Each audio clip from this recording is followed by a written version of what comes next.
గ్రంథము 119వ అధ్యాయము 50వ వచనము. నీ వాక్యము నన్ను ప్రకటించుచున్నది, నా బదులు ఇదే నాకు నెమ్మది కలిగించుచున్నది. కీర్తనల గ్రంథము 119వ అధ్యాయము 105వ వచనము. నీ వాక్యము నా పాదములకు దీపము, నా త్రోవలకు వెలుగై ఉన్నది. సామెతల గ్రంథము 10వ అధ్యాయము 11వ వచనము. నీతిమంతుల నోరు జీవపు ఊట, భక్తిహీనుల నోరు బలాత్కారము మరుగుపరచును. సామెతల గ్రంథము 15వ అధ్యాయం 19వ వచనం. సోమరి మార్గముల కంటే యథార్థవంతుల త్రోవ రాజమార్గం. సామెతల గ్రంథము 15వ అధ్యాయం 29వ వచనము. భక్తిహీనులకు యెహోవా దూరస్తుడు, నీతిమంతుల ప్రార్థన ఆయన అంగీకరించును.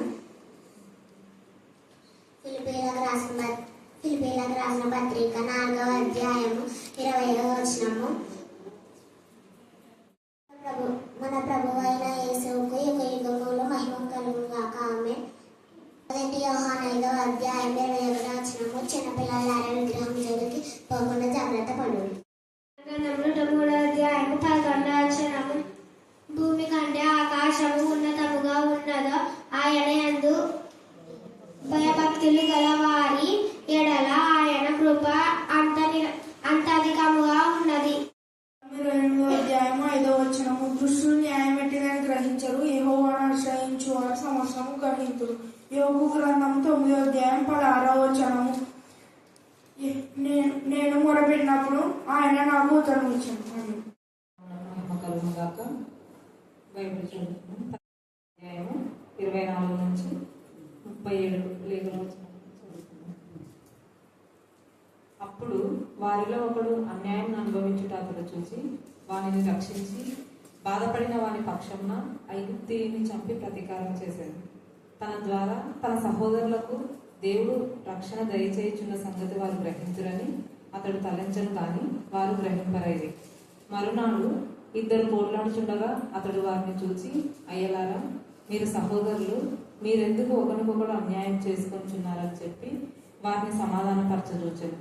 అయినను తన పొరుగువానికి అన్యాయం చేసిన వాడు మా మీద అధికారిగాను తీర్పరినిగాను నిన్ను నియమించిన వాడెవడు? నీవు నిన్న ఐగుప్తీయుని చంపినట్టు నన్ను చంపదలిచి ఉన్నావని అతన్ని త్రోసివేశాను. మోషే ఆ మాట విని పారిపోయి మిద్యాను దేశంలో పరదేశీ అయ్యింది. అక్కడ 2 కుమారులను కనెను.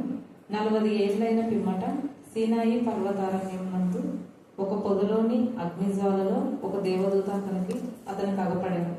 మోషే చూసి ఆ దర్శనమునకు ఆశ్చర్యపడి దాన్ని నిదానించి చూచుటకు దగ్గరకు రాగా, నేను నీ పితరుల దేవులను, అబ్రహాము, ఇస్సాకు, యాకోబుల దేవులను అని ప్రభువు వాక్కు వినపడను గనుక మోషే వనికి నిదానించి చూచుటకు తెగింపలేదు.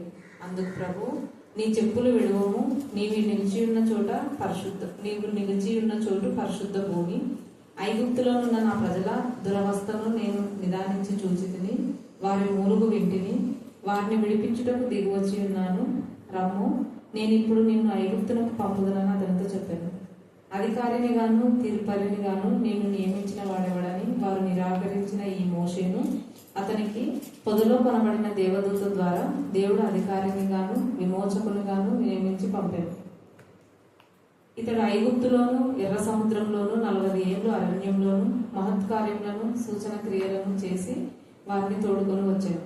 నా వంటి ఒక ప్రవక్తను దేవుడు మీ సహోదరులలో మీకు పుట్టించును అని ఇశ్రాయేలీలతో చెప్పిన మోషే ఇతడే. దేవుడి లేఖన భాగమును దీవించి ఆశీర్వదించును గాక. ఆమేన్, ఆమేన్, ఆమేన్.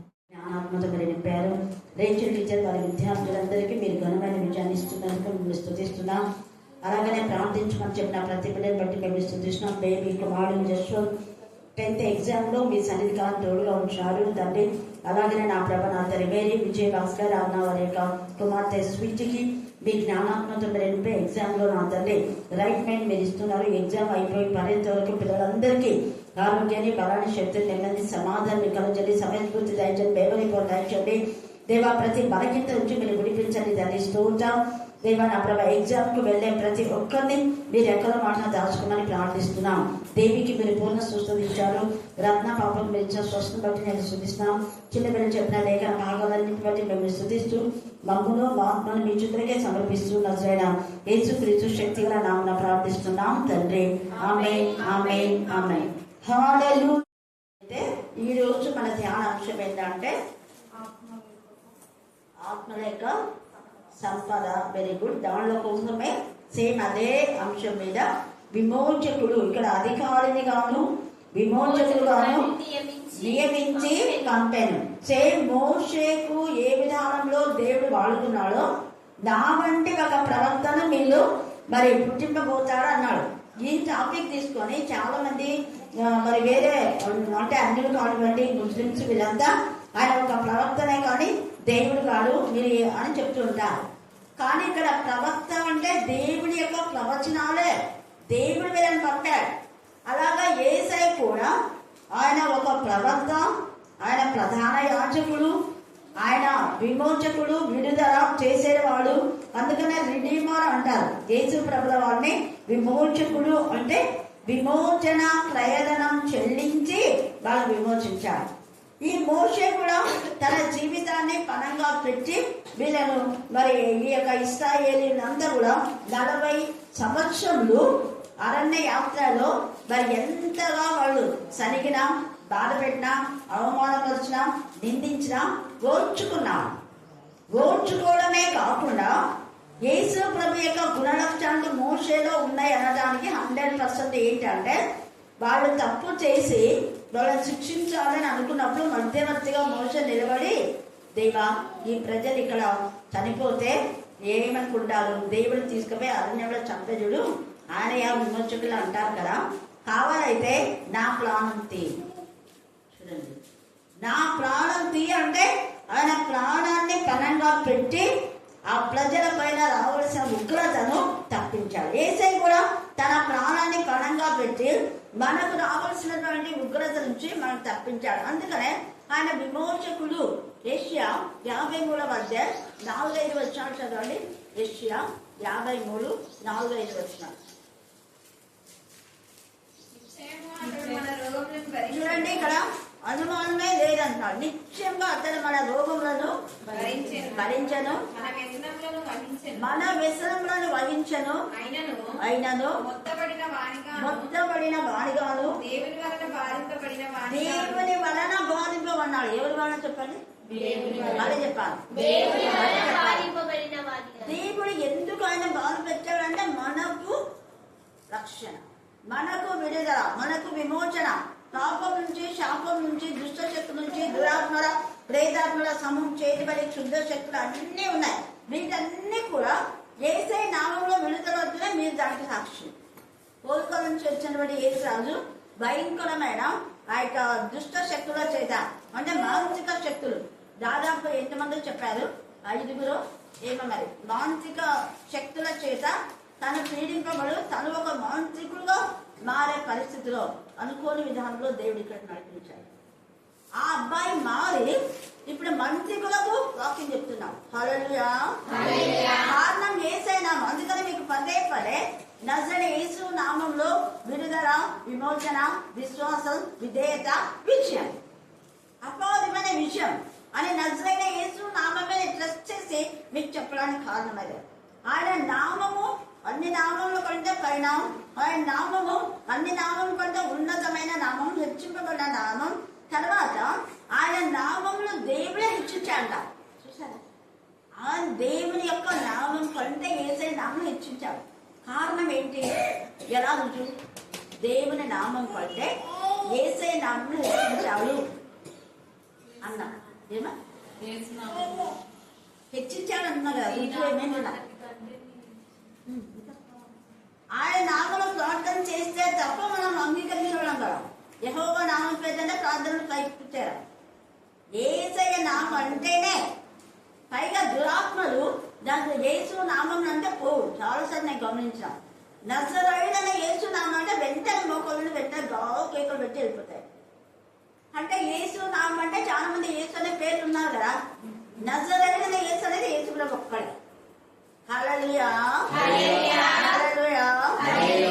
ఇంకా యేసు అనే పేరు పెట్టుకున్న వాళ్ళు ఏమేమో ఉన్నారు.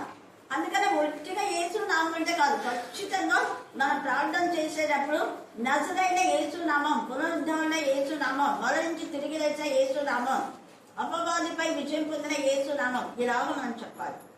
ఆ నజరైన యేసు నామంలో దుష్ట శక్తులన్నీ కూడా లయమైపోతాయి. ఆయన విమోచించే దేవుడు. తర్వాత 9వ వచనం 53:9 యెషయా. అతడు మరణమైనప్పుడు భక్తిహీనులతో అతనికి సమాధి నియమింపబడెను. భక్తిహీనులతో సమాధి నియమింపబడెను. ధనవంతుని యొద్ద అతడు ఉంచబడెను. ధనవంతుని యొద్ద అతను ఉంచబడెను. నిశ్చయముగా అతడు అన్యాయం ఏమీ చేయలేదు. అన్యాయం ఏమీ చేయకపోయినా ఆయన చంపాడు. ఎందుకు చంపారు అంటే 10వ వచనంలో ఆయన నలుగుట్టులకు తండ్రి అయిన దేవుడికి ఏమైందంటే ఇష్టం. వేసే కూడా ఇష్టంతో ఈ శివను భరించాడు. కష్టంతో మనం ఇష్టంతో పరిచయం చేస్తున్నామా, ఇష్టంతో పాడుతున్నామా, ఇష్టంతో వాక్యం ప్రకటిస్తున్నామా, ఇష్టంతో సాక్ష్యం చెప్తున్నామా, ఇష్టంతో దేవుని పరిచయకి ఏమైనా ఇస్తున్నామా? ఇందాక నేను మరేమన్నా అరే ఎప్పుడన్నా ఎక్స్పైరీ ఉంటే చాలా ప్రాక్టీస్ ఆడండి, నాకు తెలిసిన తీసుకురండి, అవి ఇంకా డేట్లు ఉన్నాయి తెచ్చింది. ఎందుకమ్మా డేట్లు ఉన్నాయి తెచ్చినాము, ఇచ్చినావు కదా మజ్జిగ అంటే నాకు ప్రేరేపణ దేవుని ప్రేరేపణ. ఎస్, ఇష్టంతో దేవుడు ఇప్పిస్తాం. హల్లెలూయా, హల్లెలూయా. కష్టంతో కాదు, ఇష్టంతో. చాలా మంది కొంచెం సమయం దొరికితే ఎప్పుడెప్పుడు వాక్యం వినాలని తొలగించుకొని చూస్తారు. నేను చేసి ఫస్ట్ గ్లాస్ తీసుకొని దేవోజనం గుళ్ళకు వెళ్ళిపోయినాడు. చూడవచ్చు లేదు భోజనం లంచ్ బ్రేక్ వచ్చిందంటే అవునవునులే పాపము అని నేను అనుకున్నాను. చూడండి, లంచ్ బ్రేక్లో వాక్యం వినడానికి ఎంత తాత్పర్యం. నాకు గుర్తొచ్చింది మా టీచర్గా మేము ఉన్నప్పుడు చేసిన విషయాలు చెప్పా కదా. 5 నిమిషాల్లో తినడం, తర్వాత వాక్యం గురించి డిస్కస్. అలాగా చెప్పని టీచర్స్ అంతా వాక్యం చెప్తున్నారు. హల్లెలూయా, హల్లెలూయా. అందుకని ఇక్కడ మోషేను ఏ విధానంలో మోషేకు అధికారం ఇచ్చి మోషేను విమోచకుడుగా అక్కడ ఇశ్రాయేలుకు నియమించిన విధానంలోనే యేసు ప్రభుల వారు కూడా అధికారం ఇచ్చి అక్కడ విమోచకుడుగా నియమించారు. అందుకే యేసయ్య ఏమనంటే తండ్రి నాకు ఏ అధికారం ఇచ్చానో అదే అధికారం నేను మీకు ఇస్తున్నాను అన్నాడు శిష్యులకు. తర్వాత అక్కడ వాళ్ళందరూ కూడా దేవునికి విరోధులైన వాళ్ళంతా కూడా ఈ అధికారం ఎవరిచ్చారు, నువ్వేం బలవాక్యం చెప్తున్నావు, నువ్వేమంతా ఇలా చేస్తున్నావు, ఎవరిచ్చా నీకు అధికారం అంటావు. నాకు మీరు గారు ఇచ్చింది తండ్రి అయిన దేవుని నాకు ఇచ్చాను. హల్లెలూయా, హల్లెలూయా. ఆ తర్వాత యేసయ్య మాట్లాడే మాటలను చూసి ఎవ్వరు కూడా ఈయనలాగా మాట్లాడే ఇంత అధికారంతో ఈయన మాట్లాడుతున్నాడు, ముఖాన్ని మాట్లాడేస్తున్నాడు, మన గుండెనంతా గుణపల్లాగా గుర్తిస్తున్నాడు. ఎవరు ఇలా చేయలేదు అని వాళ్ళ తప్పు వాళ్ళు తెలుసుకొని మళ్ళా వాళ్ళు యేసయ్యను చంపాలి అని చూశారు. వాళ్ళు తప్పని తెలిసే కూడా ఇక్కడ. అందుకనే మోషే కూడా ఏం చేస్తున్నాడు, అక్కడ మంచి చేయాలని పోయాడు. మంచి చేయాలని పోతే మనకు ఒకసారి చెడే ఎదురవుతుంది. యేసయ్య అనేకుల కోసమే ప్రాణంలో పణంగా పెట్టి ఆయన శరీరం అంతా రక్తసిక్తమై ఆయన మరణంలో సహా తన యొక్క ప్రాణంను అర్పించుకొని ఆత్మను తండ్రికి అప్పగిస్తే వీళ్ళు కనీసం యేసయ్య మరణించిన తర్వాత అయినా ఈ నీచులకు మార్పు రాలేదు. చూసారా, మంచి కోసం. అందుకే ఖైఫా అనే అతను అంటాడు, ఆయన ఒక మంచి చేస్తున్నాడు కదా, ఎందుకు మీరు ఆయన ఒక తొందర పెడతారు, ఈయన అనేక ప్రజల కోసం ఒకరు మరణించడం మంచిదే కదా అంటాడు. కారణం అతను మెచ్చుకోవాలని అంటాడని మళ్ళా రాయబడింది. హల్లెలూయా, హల్లెలూయా. కానీ ఏమైనా అతని హృదయంలో అలా చెప్పడం కూడా మంచిదే. మిగతా వాళ్ళలో ఏకీభవించకుండా ఉన్న వాస్తవాన్ని చెప్పారు. తర్వాత మనం చూస్తే ఇక్కడ 24వ వచనంలో ఇప్పుడు చదివినప్పుడు, అప్పుడు వారిలో ఒకడు వారిలో ఒకడు అంటే ఎవరు ఆ ఒకడు? ఇశ్రాయేలు ప్రజలు.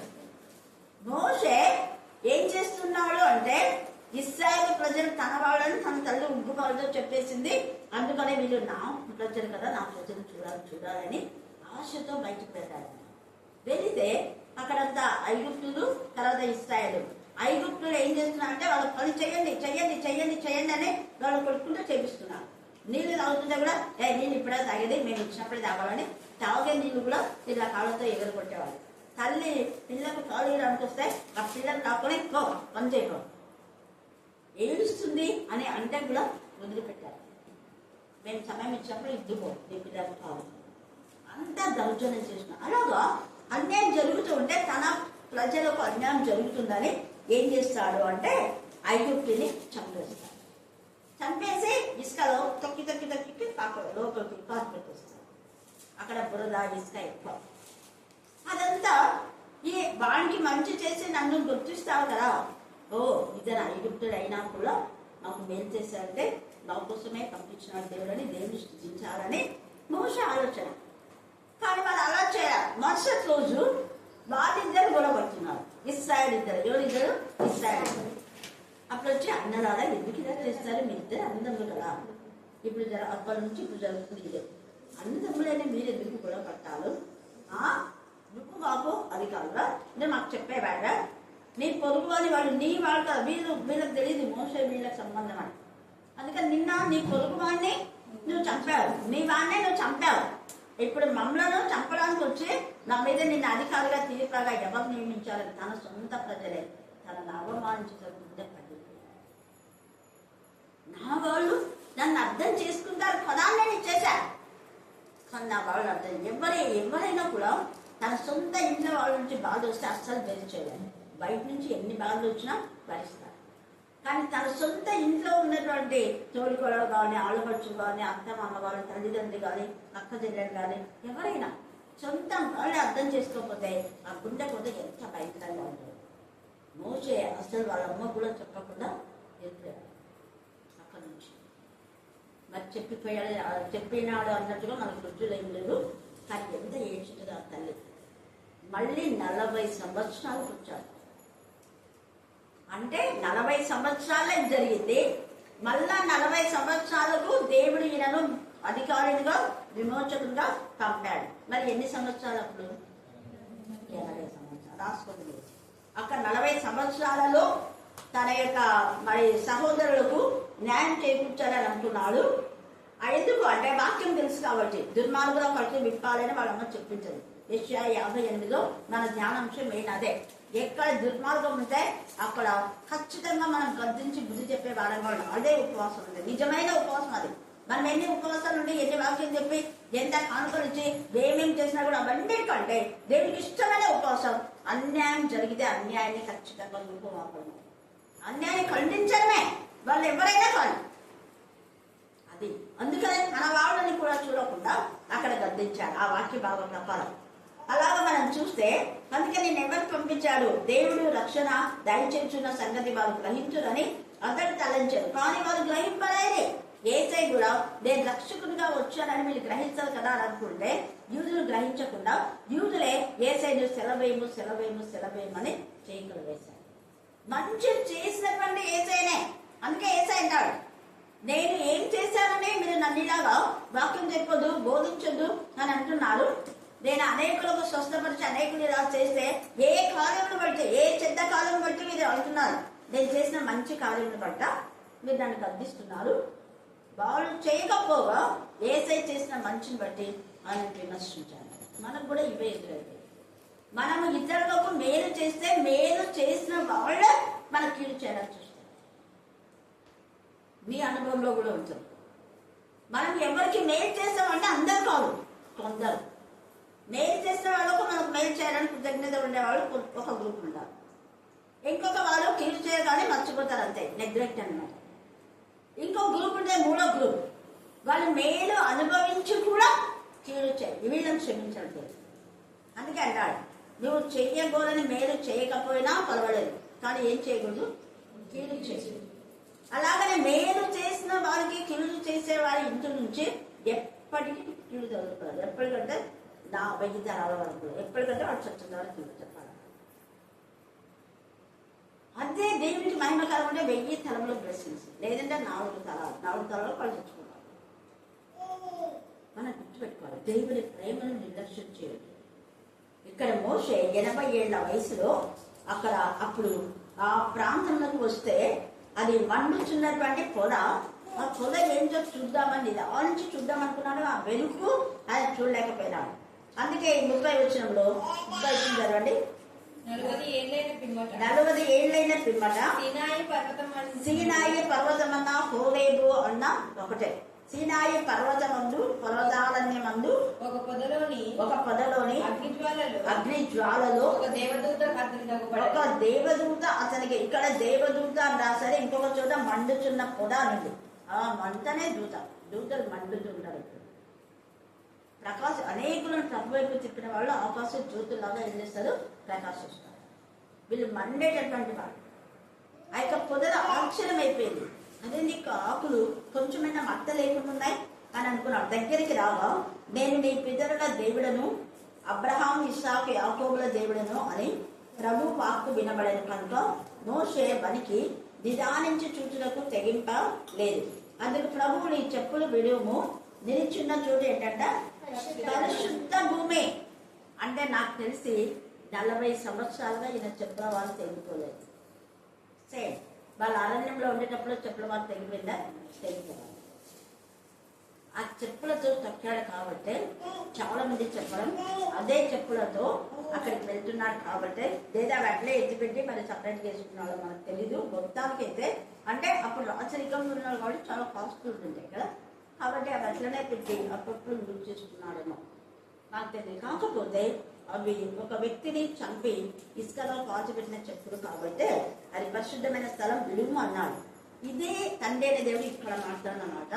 పరిశుద్ధమైన ఆయన బలిని తినేటప్పుడు చెప్పులు వేసుకోమంటారు. నిర్గమ 12వ అధ్యాయం నుండి మీరు ఇంటికి వెళ్ళేటప్పుడు చదువుకోండి.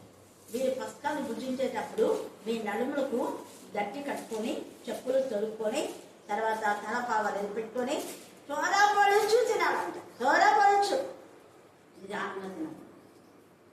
ఇది అంటే కొంతమంది చేస్తారు. మా ఇంటి వెనకాల శిఖరులు కూడా అలా చేశారు. త్వరపడి వాళ్ళైతే మరి భయంకరం మరి వాళ్ళు అది కోసి రక్తాన్ని తాగుతుంటారు. త్వరపడి 12 గంటలకు పొద్దు బెయిజాము లోపల అది అయిపోవాలి. సేమ్ ఇదే కొంతమంది దేవరాలని చేస్తూ ఉంటారు, అక్కడనే తినేసి వస్తారు. వాళ్ళ వంశీకులనే పిలుచుకుంటారు. అన్నిలకు అది ఇవ్వకూడదు వాక్యం. ఇక్కడ త్వరపడి మీరు 12 పద్యం అంతా చొత్త మీకు అర్థమవుతుంది. ఇక్కడనేమో వదలమన్నాడు, అక్కడనేమో చెప్పులు వేసుకొని. తేడా మనం చూడాలి. ఏసయ్య చెప్పులు వేసుకొని ఎన్నిసార్లు వాక్యం చెప్పడం చూసామా లేదా?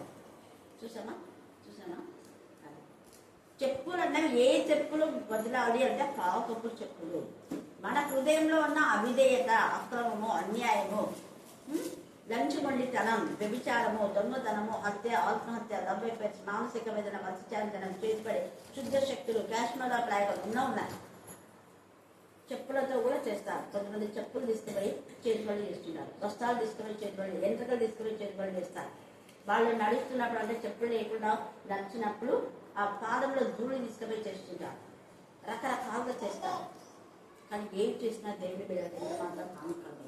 అందుకని మోషే ఇక్కడ అన్నాడు, అప్పుడు ఐగుప్తులో ఉన్న నా ప్రజల దురవస్థను నేను నిదానించి చూచితేనే, దేవుని నిదానించి చూచి వాళ్ళ మూలుగులలో వింటినే.